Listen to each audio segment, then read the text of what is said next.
This is TWiT. Jon Prosser is being sued by Apple, YouTuber and famous Apple leaker.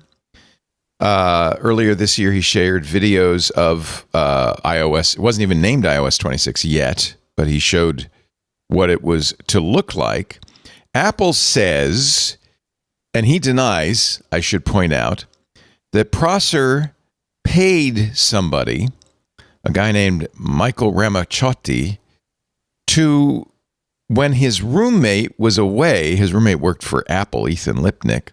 When his roommate was away, unlock his roommate's phone, do a FaceTime call with Prosser, and show him what was running on the Apple-owned iPhone. According to the lawsuit, they planned access to Lipnick's phone, first acquiring his password, then using location tracking to determine when he'd be gone for enough time for them to do this.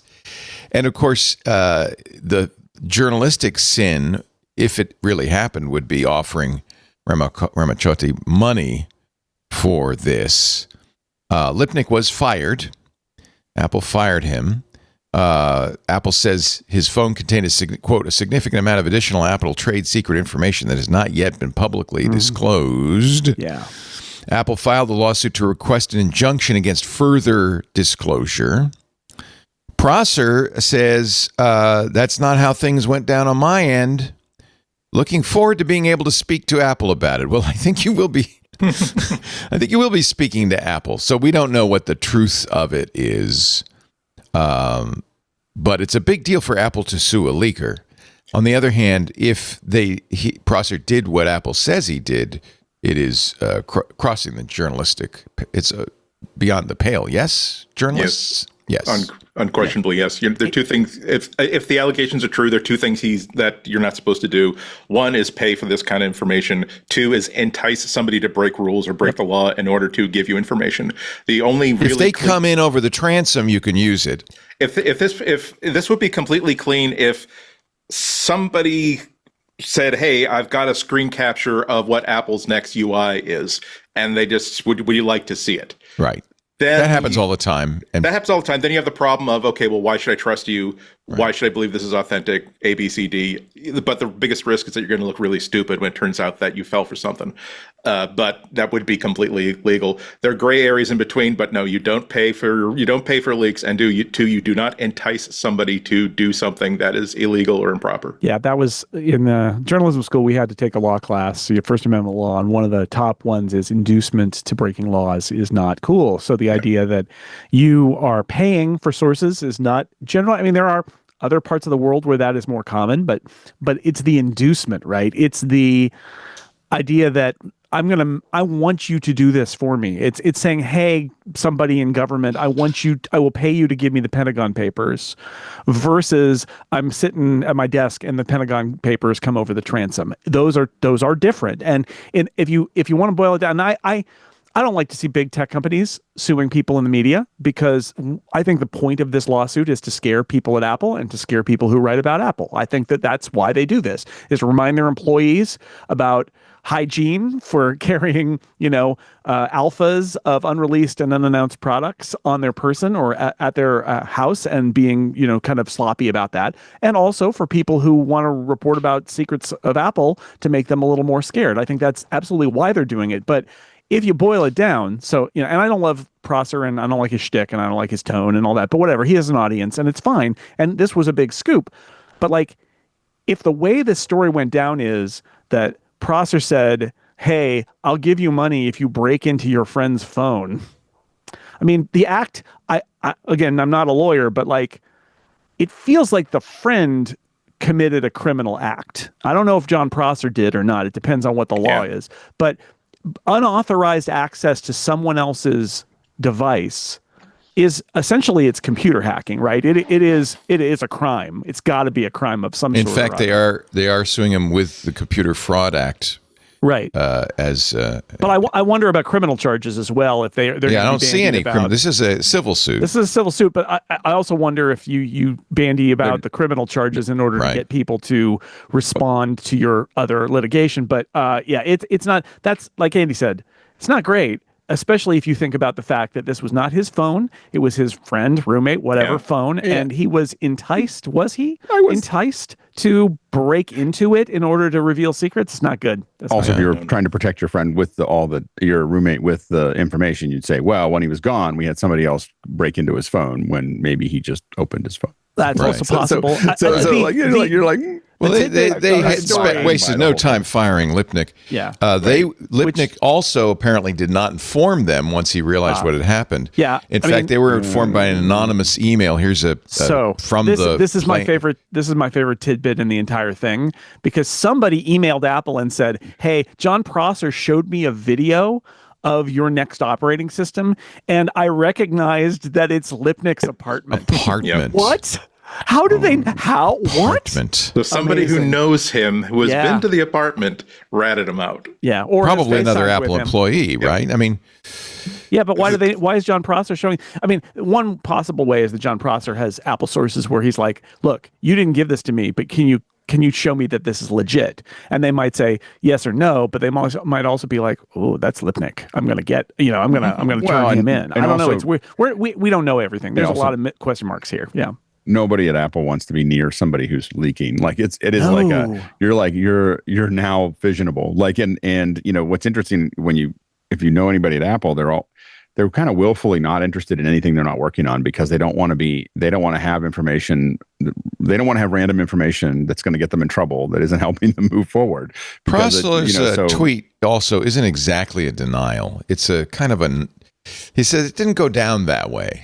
Yeah, I think if I was looking at this, if I was a prosecutor, I'd be looking at it going, okay, here's the deal. The guy had his roommate show him the information. They traded notes. He posted it, and then they made up something that said that somebody else broke into something else. I mean, like that's the simplest line here, not the complicated thing that when he said also go down this way, it probably didn't go down that way. Apple security interviewed Ramachandran.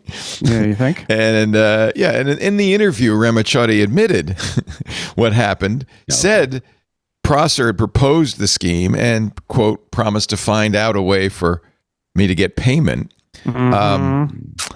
But this is solely the testimony of this other guy. Yeah. So Apple's real interest, I think, is the injunction. They don't want, if there is more information, they don't want that to leak out. Apple fears, it says in the pleading, that defendants will continue to misuse its trade secret absent judicial information. So that's really what the lawsuit is all about. And they do say they defend Trade Secrets Act, DTSA, and the Computer Fraud and Abuse Act, CFAA. The court has jurisdiction under these federal laws. So Ramachandran is a product analyst and video editor at NTFTW. I don't know who that is. So, I think that the truth may or may not come out on this one. It's a pretty ugly thing all around. And it doesn't matter because, they're going to argue for legal reasons that there's potential future harm that needs to be enjoined here. But like I said earlier, they did this to scare Apple employees. Oh, it's clear. And they did this to scare people who report leaks about Apple. Well, that's why they did it. And job done, I think. I absolutely agree on the first point, because there's never any reason for them to overlook an excuse to once again drill into these people's heads that we do not take this lightly. We believe this to be a sin against not just our rules but our culture, and so we investigate. We have people who will figure these things out. I do think it's less of a warning of journalists in general, more of a just a look. More just saying, look, this is not the Wild West. If you cross a line, we will jump on you. There's been lots of leaks over the years that have gone without lawsuits, without legal action. Just again, some very, very public firings, some comments from Tim Cook to the masses that has gone leaked out, of course.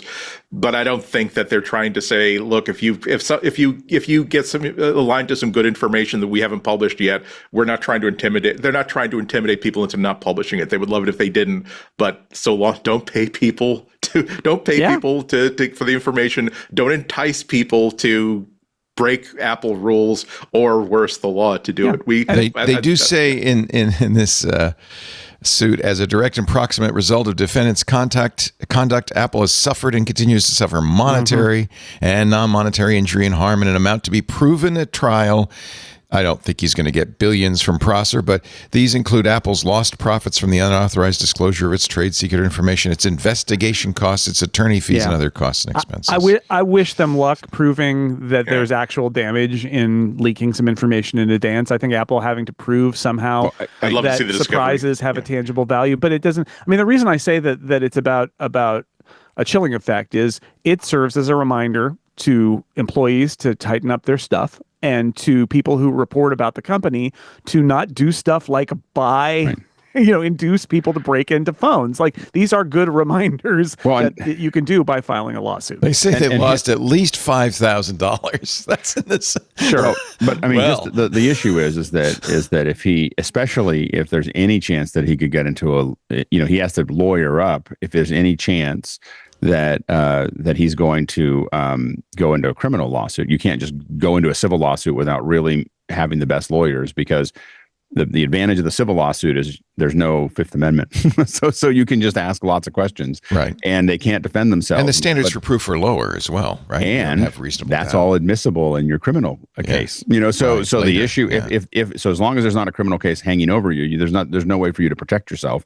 And so the thing is that they can dig into that. But the bottom line is, him just defending himself is going to be $50,000 to $100,000. Like just at least staying out of the hole starts. They're not going to, if they somehow get him to pay their legal fees, even if they don't do anything else, if Apple just says you have to pay our legal fees for that as well, he's going to be $500,000 in the hole without any damages, and beyond that.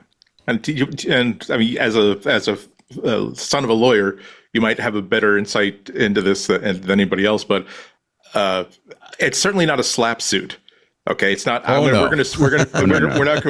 not suing him just to basically make him have to spend money to defend it. But even so, defending against this suit has got to cost us a lot of money. Do you think that Apple is going to simply say, at some point, pay a certain fine that we think is admit wrongdoing, sin no more, pay a certain fine that we will regard as the photocopying charges for this, and we'll let you off? Or is it going to be, no, we're going to go for everything? Settlements happen a lot. Like, hey, if you agree not to do this again, it does, because taking it to court is, it's unpredictable as well. Even no matter what you do, once you go to court, you don't know what's going to happen. Like a lot of, the best team in football, the worst team in football can always beat the best team in football. And so like in the right, with the right circumstances. Same thing with a law case, so you don't want to take it to court. So there could be some kind of settlement that he's going to be out some money.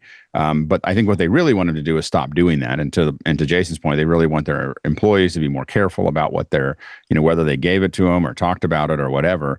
And what happens is, I think that Apple doesn't want to. They don't want to be seen as the bad person. So if you're in the gray area of you had a loose conversation, you're not going to get yourself sued.